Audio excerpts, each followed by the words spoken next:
రండి, పాలను కోవాలాగా చేసి అలాగే కొంచెం మిల్క్ మేడ్ వేసి క్యారెట్ హల్వా చేశాను. నేను ఎలా చేశానో మీరు చూసేయండి తల్లి.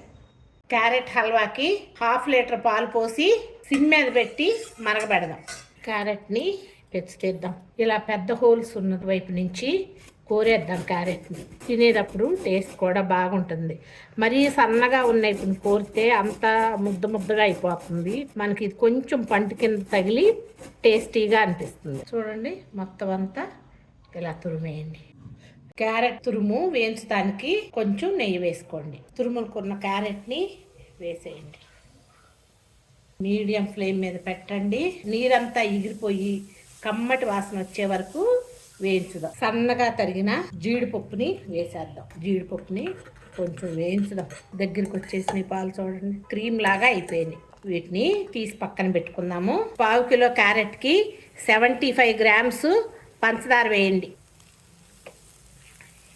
సిమ్ మీదే పెట్టండి. పాకం వచ్చేస్తుంది. క్యారెట్ ఇలా పాకం వచ్చిన తర్వాత కోవాలాగా అయిపోయింది కదా, ఈ పాలను పోసేయండి. ఒకసారి ఇలా తిప్పేసేయండి. ఇలా చూడండి, దగ్గరికి వచ్చేసింది. ప్లెయిన్ కోవా మనం ఫ్రెష్ది వేసుకున్నట్టు, షాప్ నుంచి మనం కొనుక్కొచ్చింది కాకుండా హోమ్ మేడ్ కోవాలాగా. అలాగే ఇంకొంచెం టేస్ట్ కోసం మిల్క్ మేడ్ పోసేయండి. ఒక 25 గ్రామ్స్ తిప్పేయండి.